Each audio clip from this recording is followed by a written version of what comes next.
ফুরিয়ে গেল, কিন্তু লক্ষ্য করে দেখা যায় আল্লাহ নবী সাহাবী উসমান 40টা দিন অতিবাহিত হবার পরে 1 তারিখে তার ঘরের উপর থেকে পাঁচিলটা ডিঙিয়ে যখন বিদ্রোহীরা ঘরের ভিতরে প্রবেশ করেছে, আল্লাহ নবী সাহাবী উসমান ওই ঘরের ভিতরে আল্লাহ পাকের কোরআনে কারীম, পবিত্র কোরআনের 2 নম্বর পারা সূরার নাম হলো সূরাতুল বাকারা।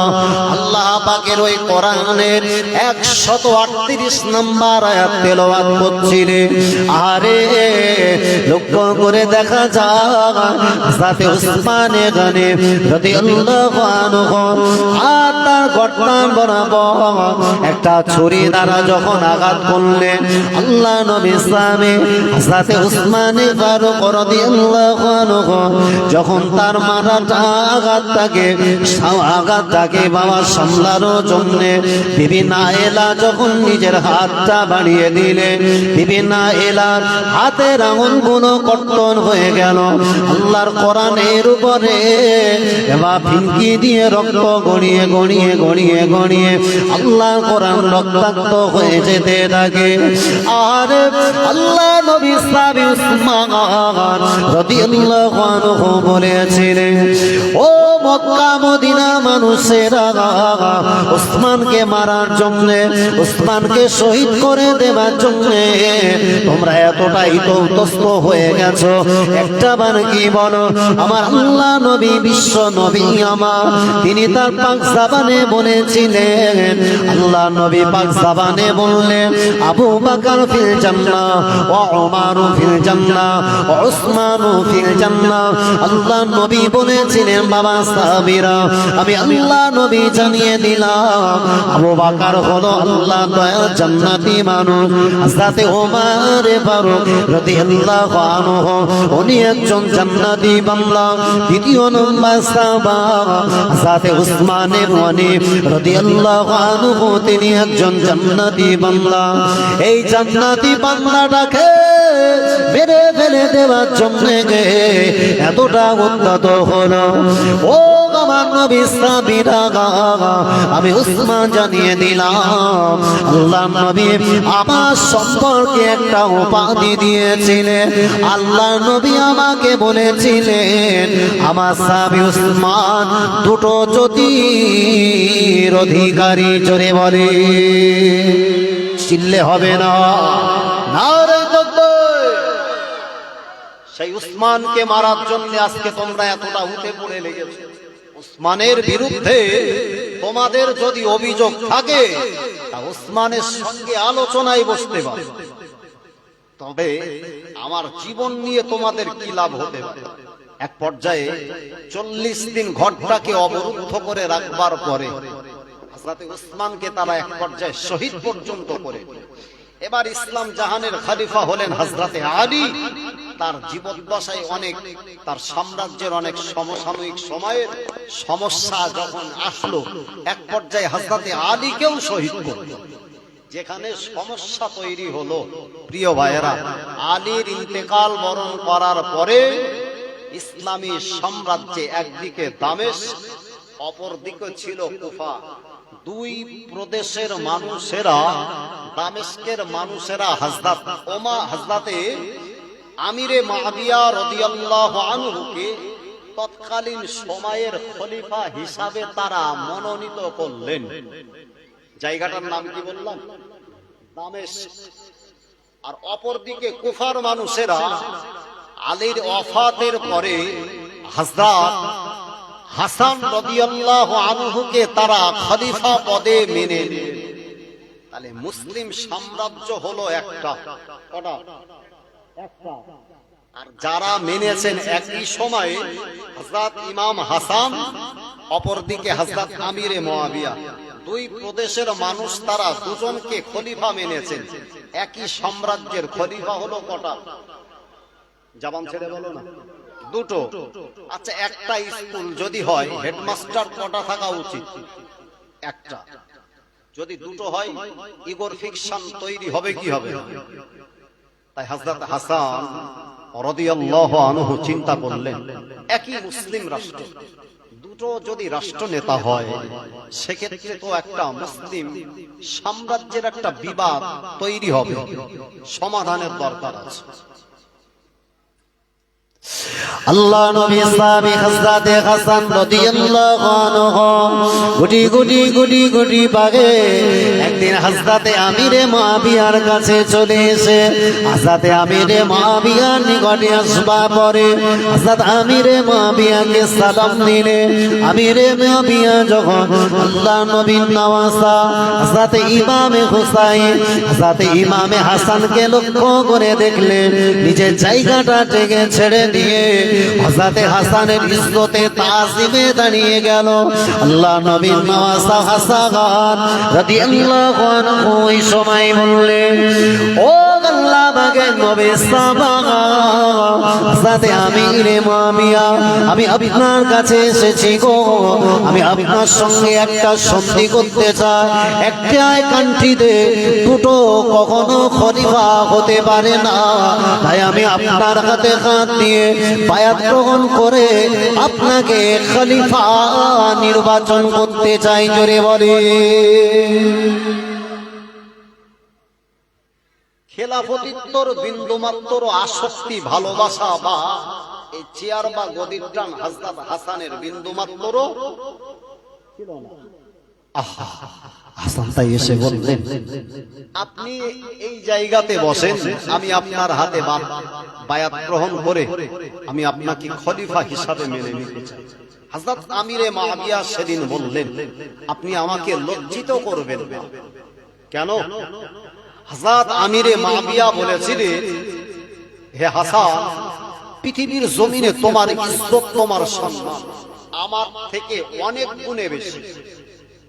আমি আমিরে মুআবিয়া আমার পিতাকে দুনিয়ার জমিনের মানুষ না চিনলেও তোমার পিতা হযরত আলীকে তাম বিশ্বের মুসলমানেরা চেনে। একবার জোরে হবে না? যে আলীকে আমার নবী ভালোবেসে তার সবচাইতে আদরের মেয়েটা হযরত ফাতেমাকে তোমার পিতা আলীর হাতে আল্লাহর নবী তুলে দিয়েছে। কোন আলী? যে আলী বিবাহিত জীবন শুরু হবার আগে হযরত আলীকে যখন ফাতেমার সম্পর্কে একটা সংবাদ দেওয়া হতো, হযরত আলীকে বলা হচ্ছে, আমার নবী নিজের সবচাইতে আদরের মেয়ে ফাতেমাকে বিবাহ দেওয়ার জন্য আলী তোমাকে আমার নবী পছন্দ করেছে, তুমি কি নবী মেয়ে হযরত ফাতেমাকে বিবাহ করতে রাজি? হযরত আলী কথাটা শুনে সেদিন কেঁদে ফেলেছিলেন। আল্লাহ নবী সাহাবী আলী রাদিয়াল্লাহু আনহু ওই দিনে যত কান্না কাঁদেছেন, আল্লাহ নবীর নিকটে এসে সালাম দিলেন, আসসালামু আলাইকা ইয়া রাসূলুল্লাহ, আসসালামু আলাইকা ইয়া হাবিবাল্লাহ। আল্লাহ নবীকে সালাম দেবা পরে আল্লাহ নবী হযরত আলী সালামের জবাব দিয়েছিলেন, ও আল্লাহ পাকে বান্দারা, আল্লাহ নবীর কাছে আসবার পরে আল্লাহ নবী ওই সময় হযরত আলীকে ডেকে বললেন, বাবা আলী, আমি আল্লাহ নবী আমার কলিজা ছেড়া মেয়ে, আমার খাতুনে জান্নাত হযরত ফাতেমাকে তোমার হাতে তুলে দিতে চাই। হযরত ফাতেমাকে যদি তোমার সঙ্গে বিবাহ দিতে চাই, বাবা আলী, তুমি কি আমার মেয়ে ফাতেমাকে বিবাহ করবে? তোমার কি কোনো কিন্তু কথা আছে? হযরত আলী কথাটা শুনবার পরে হাউ হাউ করে কেঁদে ফেললেন, ইয়া রাসূলুল্লাহ, ইয়া হাবিবাল্লাহ, আপনি যদি আপনার মেয়ে ফাতেমাকে আপনি যদি আমার সঙ্গে বিবাহ দেন, আমার তো জীবনের বড় সৌভাগ্য। দুনিয়ার জমিনে আলীকে যদিও কেউ না চেনে, আপনার মেয়ে ফাতেমার ইজ্জতে সম্মানে তাম পৃথিবীর মুসলমানেরা আলীকে সম্মানের চোখে দেখবে।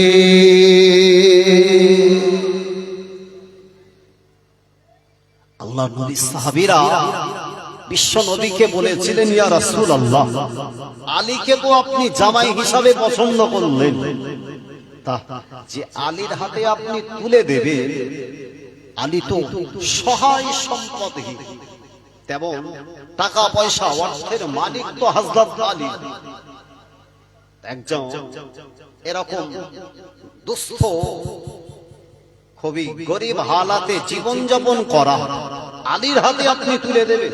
বিশ্ব নবী সেই দিন বলেছিলেন, বাবা সাহাবীরা, আলীর পয়সা না থাকলেও, সম্পদের হকদার না থাকলেও, আলীর ভিতরে আল্লাহ ইমানের জ্যোতি দ্বারা অন্তরটাকে আল্লাহ জ্যোতির্ময় বানিয়ে দিয়েছেন।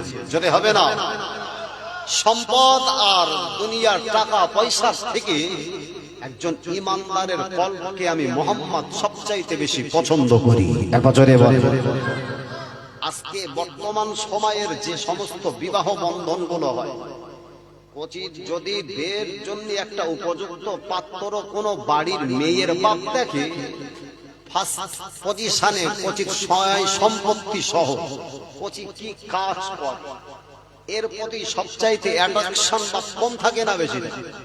যদিও তিন রাস্তার ধারে দাঁড়িয়ে যদি একটু চেনটা টেনে দাঁড়িয়েও পেশাব ছেড়ে, তাতেও বাপমার বিন্দু মাত্র যায় আসে।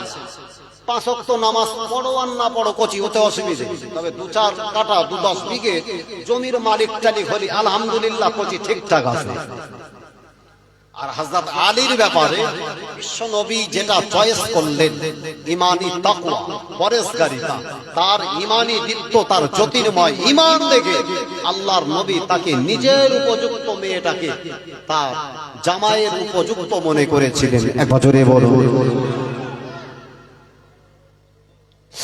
ও আল্লাহ পাকে বান্দারা, আল্লাহ নবী বিশ্ব নবী আমার হযরত আলীকে ডেকে বললে, ও আমার স্বামী আলী, আমি নবী তোমার সঙ্গে আমার মেয়েটাকে বিবাহ দেব, চলে যাও আমার সঙ্গে বিবাহ দেব।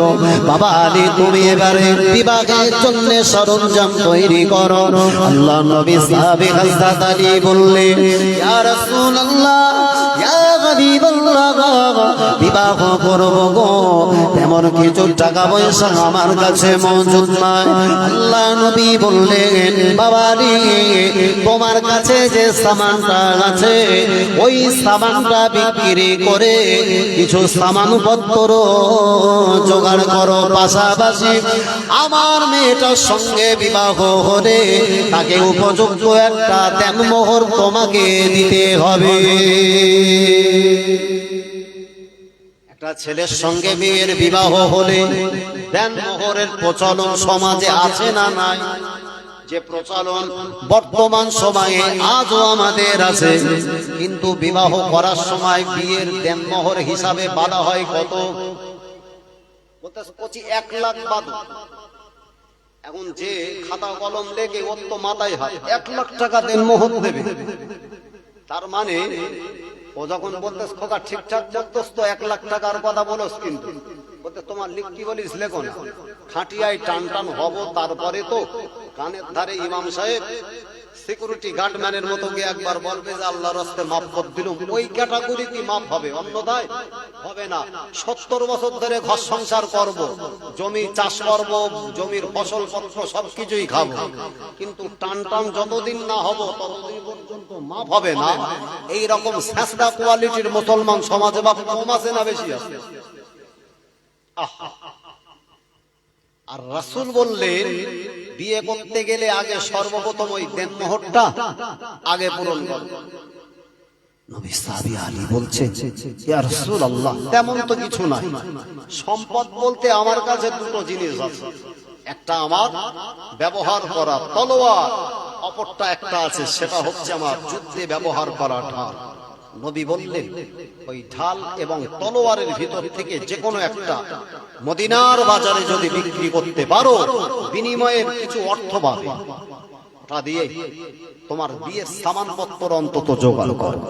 হযরত আলী ঢালটাকে সঙ্গে নিয়ে, যেহেতু যুদ্ধের জন্য ঢাল না থাকলেও তলোয়ার ওটা কাজে লাগতে পারে, ঢাল ছাড়া অন্য কিছু দিয়েও যুদ্ধ পরিচালনা করা যেতে পারে, যার সম্পর্কে দেখা গেছে বিশ্বনবী সাহাবী হযরত আলী রাদিয়াল্লাহু আনহু যুদ্ধে যিনি একদিন যুদ্ধে জয়লাভ করার ক্ষেত্রে কামুস নামীয় একটা যুদ্ধে বিশাল বড় একটা অট্টালিকার কপাট দরজা এরকম টেনে যুদ্ধ তিনি ঢাল হিসাবে ওই কামুস দুর্গের দরজাটাকে ঢাল হিসাবে তিনি কাজে লাগিয়ে যুদ্ধ পরিচালনা করেছিলেন। ইনি ছিলেন হযরত আলী। এক বছরে হবে না, তাই নিজের ঢালটাকে নিয়ে মদিনার বাজারে চলে গেছেন। আল্লাহ নবী সাহাবী আলী কোটি কোটি পায়ে মদিনা বাজারে চলে গিয়ে মদিনার বাজারে যখন ঢালটা বিক্রি করবে, আল্লাহ নবীর অপর একজন সাহাবা উসমান রাদিয়াল্লাহু আনহু দেখে মদিনা বাজারে হযরত আলী এসে দাঁড়িয়ে আছে। আল্লাহ নবীর জামাতা হযরত উসমান রাদিয়াল্লাহু আনহু হযরত আলীর কাছে চলে গেল। আলীকে ডেকে বললেন, ভাই আলী, মদিনার বাজারে কেন এসেছেন? ওই সময় হযরত আলী বললেন, ও আমার নবীর জামাতা হযরত উসমান, আল্লাহ নবী নিজের মেয়ে ফাতেমাকে আমার সঙ্গে তিনি বিবাহ দেবেন বলে আল্লাহ নবী তিনি রাজি হয়েছে। তবে আমার কাছে টাকা পয়সা না থাকবার কারণে আমার ব্যবহার করা ঢালটা মদিনার বাজারে বিক্রি করে দিয়ে কিছু অর্থ আমি জোগাড় করতে এসেছি। আল্লাহ নবী সাহাবী উসমান রাদিয়াল্লাহু আনহু বললেন, ভাই আলী, ঢালটাকে অন্য কোথাও বিক্রি করো না, ওটা আমার কাছে বিক্রি করে দাও, উপযুক্ত তোমাকে টাকা দেব। আল্লাহ নবী সাহাবী আলী রাদিয়াল্লাহু আনহু উপযুক্ত একটা টাকার বিনিময়ে হযরত উসমানের হাতে তুলে দিলে ওই টাকাটা নিয়ে মদিনার বাজার থেকে হযরত আলী বেরিয়ে আসবে। পিছন থেকে এবার উসমান আলীর নাম ধরে এবার পিছন থেকে ডাকতে শুরু করেছে, ও নবী সাহাবী আলী, দাঁড়িয়ে যান, দাঁড়িয়ে যান, দাঁড়িয়ে যান। হযরত আলী মনটা মলিন হয়ে গেল, উসমানের কাছে ঢালটা বিক্রি করলাম, এখন হযরত উসমান যখন পিছন থেকে ডাকছে আমার কাছ থেকে বোধহয় ঢালটাকে তিনি ফেরত দিয়ে টাকাটা মনে হয় রিটার্ন নেবে। এরকম সন্দেহ কোন জিনিস বিক্রি করার পরে অন্তরে সন্দেহ বাবা হয় কি হয়, মানে যেটা বিক্রি করেছি ওই অর্থটা যদি ফেরত নেয়, এখন যিনি আমার কাছ থেকে ক্রয় করেছে যদি কোন রকম সন্দেহের জায়গা তৈরি হয়, অন্তরে একটা সন্দেহ সন্দিহান তৈরি হলো, আলীর পিছন থেকে আবার হযরত উসমানের নিকটস্থ হয়ে গেল। ওই সময় হযরত আলী বললেন, ও ভাই উসমান, কি খবর গো ভাই? হযরত উসমান বললেন, ও নবীর জামাতা আলী, তোমার চিন্তা করতে হবে না, কাপড়ে যেতে হবে না, আমি তোমার কাছ থেকে ঢালটাকে রিটার্ন দেব না। তবে শুনে রাখো, আল্লাহ নবী বিশ্ব নবীর যদি মেয়ে ফাতেমার সঙ্গে তোমার বিবাহ হয়ে যায়, আমার সঙ্গে তোমার একটা সম্পর্ক তৈরি হবে, আমার সঙ্গে তোমার আত্মীয়তার সম্পর্ক হয়ে যাবে। তাই আত্মীয়তার সূত্রে যদি তুমি আমার ভাইরা ভাই হয়ে যাও, তাহলে তো তোমাকে একটা কিছু আমাকে উপহার দিতে হয়। তাই আমি উসমান টাকাটাকে রিটার্ন না নিয়ে ঢালটাকে তোমার জন্য বিবাহের জন্য উপহার দিলাম। জোরে বলে, চিল্লে হবে না, নারে তাকবীর। টাকাও হলো, ঢালটাও হলো। হযরত আলী চেহারার দিকে তাকিয়ে, ভাই উসমান, আপনি ফেরত দিলেন? ভাই আপনাকে উপহার দিলাম। কেন? বলে, ঢাল ছাড়া জিহাদের ময়দানে যুদ্ধ করতে গিয়ে তোমার দেহ ক্ষত বিক্ষত হতে পারে, আমার নিজের আত্মীয়তার বন্ধনে আবদ্ধ হওয়া মানুষের দেহ থেকে এক ফোঁটা রক্ত ঝরবে, আমি হযরত উসমান কখনো চায় না। তাই যুদ্ধক্ষেত্রে এই ঢালটা তোমার প্রয়োজন হতে পারে, তাই উপহার স্বরূপ এটা তোমাকে রিটার্নই দিয়ে দিলাম। একবার জোরে বলে, চিল্লে বলে, নারে তাকবীর। দরুদ শরীফ, আল্লাহুম্মা সাল্লি আলা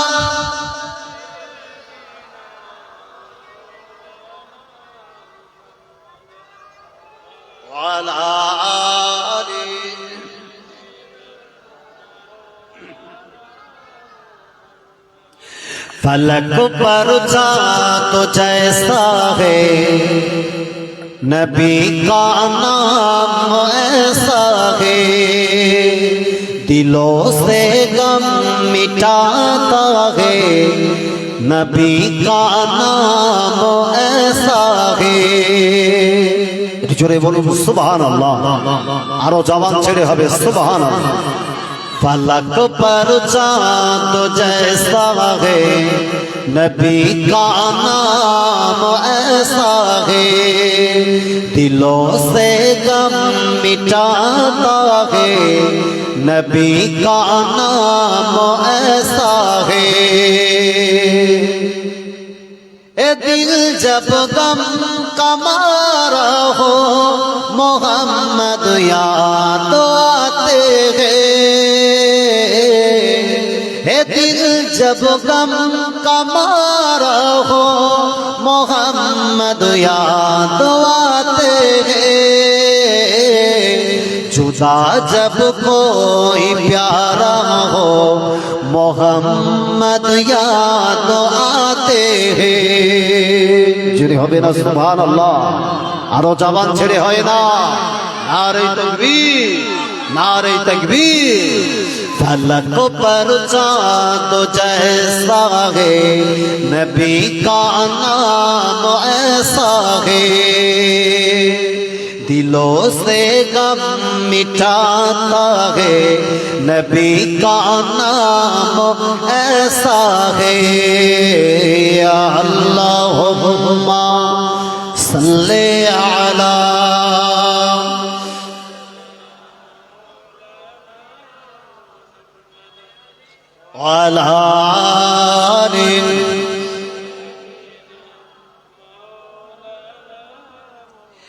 के उनकी याद की शबनम है मरहम मेरे जख्मों का, कि उनकी याद की शबनम है मरहम मेरे जख्मों का, और उनकी बरकत से दिल की तस्कीन पाते हैं। फलक पर चाँद जैसा है, नबी का नाम ऐसा है, दिलों से गम मिटाता है, मोहम्मद याद आता है। दिल जब गम का मारा हो, मोहम्मद याद आते हैं। दिल जब गम का मारा हो, मोहम्मद याद आते हैं। जुदा जब कोई प्यारा हो, मोहम्मद याद आते हैं। फलक पर चाँद जैसा है, मोहम्मद ছেড়া মেয়ে গে সাথে খাতুনে জান্নাত সাথে ফাতেমার সঙ্গে আল্লাহ নবী সাথে আলীর সঙ্গে যখন বিবাহ দিয়ে দিলেন, আল্লাহ নবী একটা সুঘ্রাণ পাই। জোরে বলি, আরো জোরে বলি। যাদের দেহে আল্লাহ একটা সুগন্ধি রেখেছে, হযরত ইমাম হাসান সালিম সরকার নাম ছিল তার ইয়াজিদ। প্রিয় ভাইয়েরা, অনেক সময় শুনবেন হযরত আমিরে মুয়াবিয়া, যিনি তার জীবদ্দশায় আল্লাহ রাসূলের হায়াত জিন্দেগিতে কোরআন লিখতেন, যার সম্পর্কে বলা হতো উনি ছিলেন একজন কাতিবে ওহী, মানে কোরআন লেখক, একজন সাহাবী। যিনি আল্লাহর কোরআন লিখেছেন, ওই মানুষটার যোগ্যতা কম না বেশি? অনেক গুণে বেশি। আমার নবী একজন সুযোগ্য সাহাবা, নাম ছিল হযরত আমিরে মুয়াবিয়া। এই আমিরে মুয়াবিয়া, এখন প্রশ্ন তো আসতে পারে, ইতিপূর্বে তো সিরিয়াল ওয়াইজ যেটা হয়েছিল সেটা হচ্ছে গণতান্ত্রিক পদ্ধতি। মানুষ একজন মানুষকে নির্বাচিত করে তাকে খলিফা পদে বসাতেন, হযরত আমিরে মুয়াবিয়া কেন তার ছেলেকে ইয়াজিদকে তার জায়গাতে স্থলাভিষিক্ত করে গেলেন, অথচ তিনি তো একজন সুযোগ্য সাহাবী, একজন কাতিবে ওহী লেখক সাহাবী, তিনি এই ভুলটা করলেন? প্রশ্ন মুসলমানদের ভিতরে বা আছে না? হযরত আমিরে মুয়াবিয়ার এই সিদ্ধান্ত নিয়ে ঐতিহাসিকগণ বলেছেন, হযরত আমিরে মুয়াবিয়া যখন দেখেছিলেন এই খলিফা নির্বাচন করার ক্ষেত্রে হযরত ওমর, হযরত উসমান, হযরত আলী, এমনকি নবীর নওয়াসা ইমাম হাসান রাদিয়াল্লাহু আনহুকেও এই খিলাফতিত্বের কারণে তাদের জীবনকে কুরবান করতে হয়েছে, যার কারণে তিনি একটা শঙ্কিত, ভীত, সন্ত্রস্ত ছিলেন। যদি আমার ওফাতের পরে আবার মুসলিম সাম্রাজ্যে যদি কোনো যুদ্ধ বিগ্রহ লাগে, এই খলিফা নির্বাচিত করার ক্ষেত্রে ইলেকশন আসলে যেমন যেভাবে অশান্তির দাবানল তামাম এই দুনিয়াব্যাপী চলে কি চলে, যখনই ভোট আসে তখনই বিভিন্ন জায়গাতে বা আরো বিশেষ করে তো আমরা লক্ষ্য করে দেখি নিজেদের ক্ষমতা আধিপত্যটাকে টিকিয়ে রাখার জন্য নিরীহ মানুষদের উপরে যারা জুলুম অত্যাচার করে নিজেদের ক্ষমতাকে টিকিয়ে রাখার জন্য কিছু কিছু এই মুসলিম কমিউনিটির কিছু বোকা মানুষকেই তারা কিন্তু লেটেল হিসাবে কাজে লাগায়। আমার ভাইয়েরা, বিগত আমরা দিনের পর দিন দেখি যে সমস্ত এলাকাগুলোই ইলেকশন আসে সেই সমস্ত এলাকাগুলোই একটা অশান্তির জায়গা তৈরি হয়। হযরত আমিরে মুয়াবিয়া সেটাই তিনি ভয় করে চিন্তা করেছিলেন, বরং এই যখন নির্বাচনের মুখোমুখি হবে আবার একটা অশান্তি তৈরি হবে, ওর থেকে ভালো হয় একজন উপযুক্ত কাউকে এই জায়গায় বসিয়ে যায়। এখন তো আমরা প্রায় শুনি ইয়াজিদ, যার সম্পর্কে আমরা শুনেছি লোকটা ভালো না, খারাপ, কিন্তু ঐতিহাসিকগণ বলেছে তার একটা রাষ্ট্র পরিচালনা করার ক্ষেত্রে যথেষ্ট তার ভিতরে যোগ্যতা পরিপূর্ণ রূপে ছিল। খুবই ভালো করে কথাটা শুনবেন, এই জায়গাতে আমাদের একটা সন্দেহ থাকে, কেন হযরত আমিরে মুয়াবিয়া তার ছেলে ইয়াজিদকে সেই জায়গায় স্থলাভিষিক্ত করেছিল? একটা রাষ্ট্র পরিচালনা করার ক্ষেত্রে দক্ষতা, যোগ্যতা, পরিপূর্ণতার সঙ্গে ইয়াজিদের ভিতরে ছিল, কিন্তু তার ভিতরের যেটা অভাব ছিল সেটা হলো খোদাভীরু। তার ভিতরের যেটা অভাব ছিল সেটা হচ্ছে আল্লাহর আইন অনুযায়ী নিজের জীবন পরিচালনা না, আল্লাহর হুকুমকে অমান্য করে মদ্যপান করা। যে মদ্যপান আল্লাহ ইসলাম শরিয়াতে নিষিদ্ধ করেছে না করে, নিজের পরিবারে কুকুর পোষা থেকে নিয়ে এবং নারীদের সঙ্গে অবাধ মেলামেশার সঙ্গে যুক্ত ছিল। কিন্তু এই সমস্ত নোংরা কাজের সঙ্গে যুক্ত থাকলেও লোকটার যোগ্যতা ছিল, কিন্তু সেই যোগ্যতা থাকলেও হযরত ইমাম হুসাইন চেয়েছিলেন একটা মদখোরের হাতে হারগিজ কখনো এইরকম একটা সম্মানের আসন কখনো দেওয়া যেতে পারে না। গন্ডগোল কোন জায়গাতে একটা মাত্র ভাবতে, বুঝতে পারেননি? দেশের যিনি রাষ্ট্রনেতা হবে তিনি হয়তো যদি একজন মাতা, অথচ এই সিংহাসনেই তো মুহাম্মদ সাল্লাল্লাহু আলাইহি বসেছেন, এই সিংহাসনে হযরত আবু বকর বসেছে, এই সিংহাসনে হযরত ওমর বসেছে। তাদের মতো যোগ্যতা সম্পন্ন মানুষগুলো যারা ওই সিংহাসনে বসেছে, আর সেই সিংহাসনে একজন মদ্যপায়ী নারী সম্ভোগকারী ইয়াজিদ বসে সেই সম্মানীয় চেয়ারটার অসম্মান করবে, এটাই ছিল হযরত হুসাইনের মূল বিরোধিতার কারণ। তাই চিন্তা ভাবনা করে হযরত ইমাম হুসাইন রাদিয়াল্লাহু আনহু তিনি তার এগেনস্টে তিনি এবার প্রতিবাদের আওয়াজ তুললেন।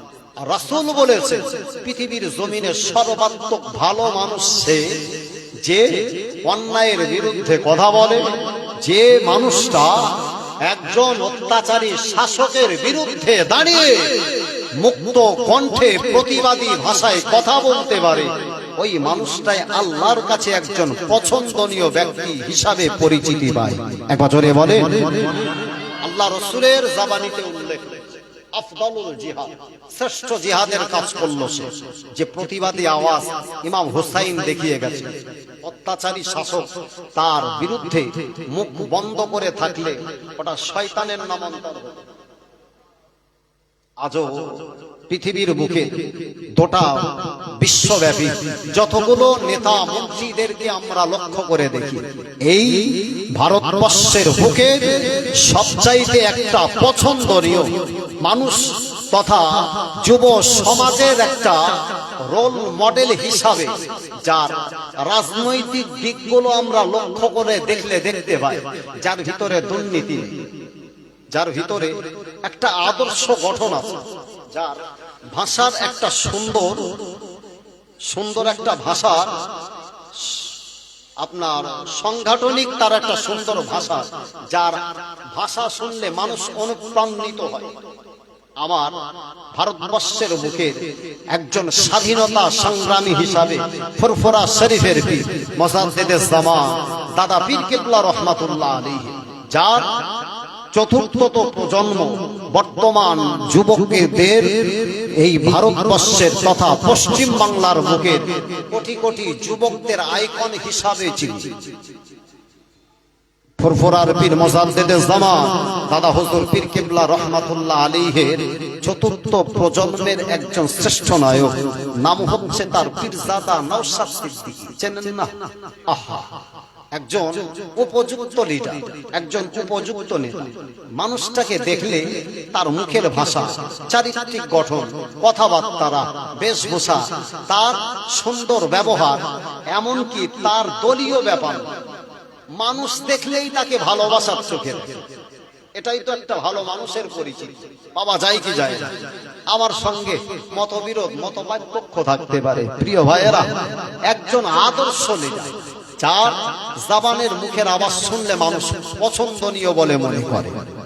তার ভারতবর্ষের বুকে যখনই মুসলমান বিরোধী কোন রকম কোন বিল সংসদ ভবনে পাস হয়, তার এগেনস্টে কলকাতার রাজপথে দাঁড়িয়েও তিনি মুসলমানদের পক্ষ হয়ে তিনি আওয়াজ করেন। এটা মুসলমানদের একটা ঈমানি সম্পদ। যেমন ভাবে হযরত ইমাম হুসাইন রাদিয়াল্লাহু আনহু ইসলামের জন্য মুসলমানদের পক্ষে সওয়াল করেছে। হযরত ইমাম হুসাইনের কাছে কুফা নগরী থেকে কম বেশি একটা নয় 150 খানা চিঠি এসেছিল না আসে। তাকে এসে বলেছিলেন, আমন্ত্রণ করেছেন যে আপনি আসেন, আপনি আসলে আমরা ইয়াজিদের বশ্যতা পরিত্যাগ করে আপনাকে খলিফা হিসাবে নির্বাচিত করতে চাই। আল্লাহ নবীর নওয়াজা ইমাম হুসাইন রাদিয়াল্লাহু আনহু, ও আল্লাহ বাগে মানমারা মদিনা জমিনে এক এক করে যখন হুসাইনের কাছে চিঠি আসে, গভীর রাত নিশতি রাতে ওই মদিনা জমিন ছেড়ে মক্কাতে চলে যাবে গো।